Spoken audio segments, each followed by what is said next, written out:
Bos días a todos, amigos, desde o meu recuncho de Trevinca. Rosendo Fernández é meu amigo desde xa fai moitos anos.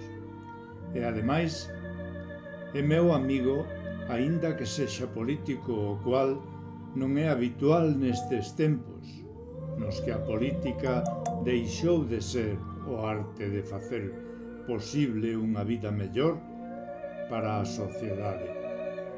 Pero non vos asustedes, non vou falar de política. Este non é o lugar. Afortunadamente, Rosendo, ademais de practicar a arte citada, domina a outra máis importante. Rosendo é un mestre da palabra, ademais de ser un referente para o recordo dos máis ilustres persoeiros que habitaron na cidade de Ourense. Rosendo hoxe, no número 19 da nosa revista Nós, a xente do redor, nos fala de O deán ilustrado Bedolla, nun precioso e preciso artigo ao que porei voz nos primeiros parágrafos para que sigades lendo vos ata o final coa revista nas más.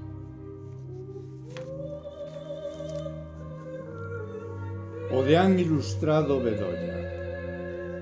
Conta Julio Lamelas no libro Galegos de Ourense, publicación da Diputación de Ourense, que descubriu por casualidade a Bedolla e a súa obra, cando se dedicou a ordear, colocar e librar da humidade libros.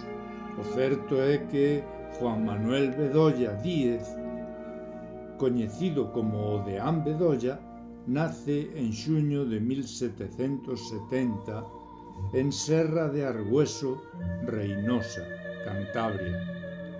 Aos 5 anos, os seus pais trasládanse á vila de Berlanga del Duero, Soria, e aquí o seu tío Bedolla Palacios, tesoureiro da Santa María del Mercá, encárgase da súa educación. Nembargantes, a cidade de Ourense dedícalle merecidamente unha das mellores rúas. Bedolla é un persoeiro importante dentro da literatura, cultura, educación e política galega na primeira metade do século XIX, que aínda non sendo un galego nativo, é por adopción e méritos. O mesmo Otero Pedrallo escribiu en Cuadernos de Estudios Galegos: el deán Bedolla solo él sostiene una época rica de producción literaria, alimenta la imprenta, se preocupa por igual de las antiguas glorias orensanas y de la proyección en la ciudad de los acontecimientos de actualidad. Queridos amigos, continuade ca lectura deste relato, artigo que nos ofrece Rosendo Fernández. Moitas gracias, Rosendo.